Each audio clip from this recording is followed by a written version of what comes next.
दोस्तों, स्वागत है हमारे YouTube चैनल समृद्धि में। कैसे हैं दोस्तों आप सब? आज आप लोगों को मैं एक ऐसा उपाय बताऊंगी दोस्तों, जिनको आप भी जानते हो लेकिन शायद आपको उतना भरोसा ना हो उस पे, और शायद आप उसका उतना अर्थ न जानते हो।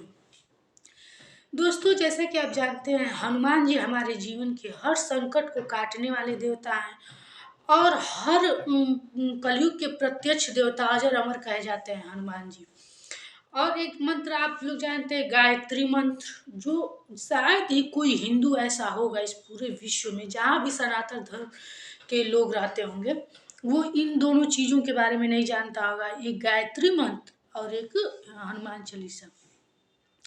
हनुमान चालीसा में कुछ ऐसे ऐसे शब्द हैं जो हम लोगों को लगता है जैसे न की जगह ढ़, ऐसे शब्द जो कि हम लोग जानेंगे तो हम लोगों को लगेगा कि अरे ये गलत है, हम सही पढ़े। लेकिन कभी भी तुलसीदास द्वारा लिखा ये चीज़ है, इसको आप अपने से सही करने के बारे में मत सोचिएगा। वो जैसे लिखा है वही सही लिखा है और उसी तरह आप उसको पढ़िएगा।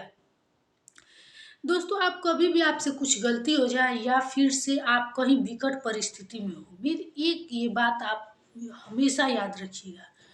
आप आंख बंद करके कुछ क्षण के लिए हनुमान जी का बस ध्यान लगाइए। देखिए, आपका जैसा भी परिस्थिति हो, जिस परिस्थिति में आप कहीं हो, परेशान हो, तुरंत हनुमान जी किसी ना किसी रूप में आएंगे और आपका संकट जरूर खत्म कर देंगे।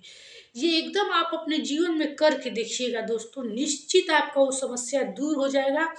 बस मैं एक बात और इसके साथ हमेशा कहती हूँ, आपको आपका मन साफ रहे, और यदि आपका एक बार हाथ पकड़ लिए हनुमान जी, तो मैं दावे के साथ कहती हूँ दोस्तों, निश्चित आपका पूरा जीवन बहुत ही अच्छा कटेगा और पूरा आपको विश्वास होगा।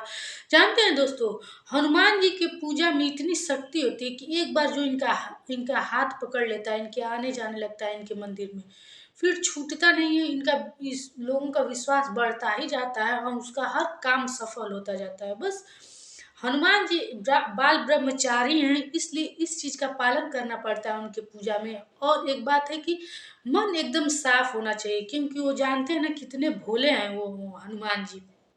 इसलिए उनके पूजा में ढोंग, ईर्ष्या, द्वेष ये सब रख करके उनको अपनाया नहीं जा सकता है। लेकिन ये बात सही है दोस्तों कि यदि आप कहीं विकट परिस्थिति में हो, कहीं भूत प्रेत का बाधा हो, या कहीं रात में आ रहे हैं चोर ओर का डर हो, आप हनुमान जी का एक बार नाम लीजिए, आपका वो रास्ता जरूर कट जाएगा।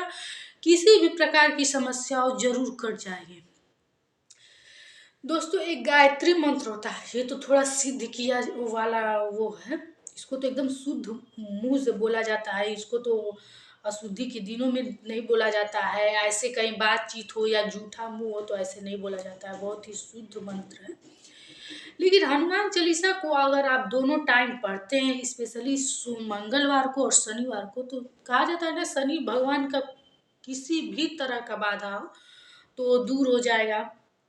और किसी भी तरह का यदि आप पर जैसे परेशानी चल रही हो, आपके घर दुर्घटनाएं हो रही, या बहुत ज़्यादा आप लोग बीमारी से परेशान हैं, तो आप एक काम कीजिए, हर मंगलवार को मंदिर जाया कीजिए और हनुमान जी को बूंदी के लड्डू का भोग लगा के एक दीपक जलाया कीजिए, घी का या तिलनी के तेल का। और यदि कोई बहुत ज़्यादा शनि दोष से परेशान है, शनि पीड़ा से परेशान है, साढ़े साती से परेशान है, जिस 2023 में 3 लोगों के पर साढ़े साती चल रही है, तो ये किसी किसी का ग्रह गोचर ऐसे होता है कि जिसको ज़्यादा पीड़ा होती है, किसी किसी का कम होता है। ये सब ग्रह गोचर के कारण होता है, ऐसा नहीं कि शनि भगवान उनके पे बहुत गुस्सा रहते हैं। आप मंदिर जाया कीजिए और सिंदूर का चोला चढ़ाया कीजिए हनुमान जी की मूर्ति पर। आदमी हो तो खुद चढ़ाया कीजिए, ऐसे पूरे शरीर में उनके लगाया जाता है चमेली का तेल और सिंदूर का, पीला सिंदूर। और यदि औरत हो तो वहाँ के पंडित पुजारी किसी को दे करके आप लगवा सकती हैं। बहुत ज़्यादा फलदायी, ये चोला चढ़ाने से बहुत ज़्यादा खुश होते हैं। आपको पता ही है कि इसकी कहानी है कि अपने पूरे शरीर में वो सिंदूर लगा लिए थे हनुमान जी, सीता मैया को देख के कि राम जी बहुत प्रसन्न होंगे, तो उनको बहुत खुशी मिलती है, बहुत प्रसन्न होते हैं इस चीज़ से। आपका जो भी कार्य रहेगा तुरंत पूरा होगा। इसलिए किसी भी प्रकार का अगर आप पे संकट है, और 100 बार शतक आप हनुमान चालीसा जब पढ़ेंगे तो 100 बार उसमें आएगा। 100 बार यदि पाठ आप कर देते हो तो आपकी मनोकामना अति शीघ्र पूरी हो जाएगी, अति शीघ्र। लेकिन किसी भी वैसे चीज के लिए कोई काम अति शीघ्र करना चाहिए। अगर बहुत ज़्यादा किसी बीमारी से नहीं परेशान है, या बहुत ज़्यादा उम्र की लड़की हो गई हो, या घर की आर्थिक स्थिति बहुत ज़्यादा खराब हो गई हो, इन सबको कहा जाता है बहुत ज़्यादा परेशानी। ये नहीं कि सामान्य जीवन चल रहा है तब तक राजा बनने के लिए अति शीघ्र के लिए कोई काम नहीं करना चाहिए, ये गलत है। बाकी यदि आप दोनों टाइम हनुमान चालीसा का यदि पाठ करते हैं तो बहुत ही लाभकारी होता है। और शनिवार के दिन सुंदर कांड का पाठ करना बहुत अच्छा माना जाता है।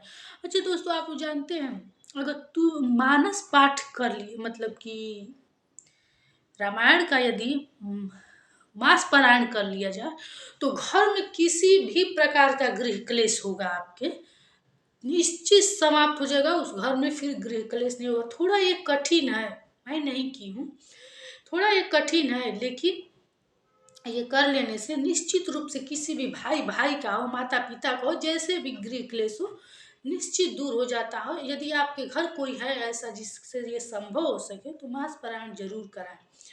और एक बात जैसे दोस्तों की सुंदर कांड का यदि 100 दिनों तक आप पाठ कर लिए, 100 दिनों तक लगातार पाठ कर लिए, तो मैं दावे के साथ कहती हूँ आपका दाहिना हाथ हनुमान जी पकड़ लेंगे और कभी नहीं छोड़ेंगे। जो आपकी इच्छा होगी निश्चित पूरी होगी। ऐसा एकदम ये आजमाया गया है। बस सच्चे मन से 100 दिनों तक लगातार शाम को तिन्नी के तेल का दिया जला के आप ये पाठ करना शुरू कर दें। उसके बाद आप हमें बताइएगा इसका क्या आपको लाभ मिला है। इसी तरह दोस्तों, आप लोग ये अपने मन में मान लीजिए कि किसी भी प्रकार का संकट हो, या यहाँ तक कि मुझसे जैसे कोई गलती हो जाती है दोस्तों, मान लीजिए कि दूध ही ये थोड़ा सा गैस पे गिर जाता है, मैं कुछ भी डरती नहीं हूँ, क्योंकि दूध का गिरना तो आप सुकून होता है। तुरंत वहीं हाथ जोड़कर खड़ी हो जाती हूँ और हनुमान जी का 5 बार संकट कटे मिटे बोल देती हूँ। सब कुछ अच्छा है, कोई वो नहीं होता और मेरे मन में डर भी नहीं रहता। ऐसे कोई आपके मन में डर हो ये किसी प्रकार का, तो जैसे डर लगता है या हमेशा ये लगता है कि कुछ अनहोनी ना हो जाए, तो आप हनुमान चालीसा अपने घर में दोनों टाइम आप बजाया भी कीजिए और दोनों टाइम आप अपना पूजे में इसको शामिल कर लीजिए। देखिए आपके मन का जो भी आत्मविश्वास है कितना बढ़ जाएगा और डर एकदम भाग जाएगा। इसी के साथ दोस्तों फिर मिलेंगे अगले वीडियो में। वीडियो अच्छी लगी हो दोस्तों सब्सक्राइब करें, और आपकी जो भी राय हो, बात हो, कुछ आपको खामियां दिखें, कुछ भी आपकी प्रश्न हो तो आप कमेंट बॉक्स में लिख करके जरूर पूछें। इसी के साथ फिर मिलेंगे नए वीडियो के साथ। नमस्कार दोस्तों।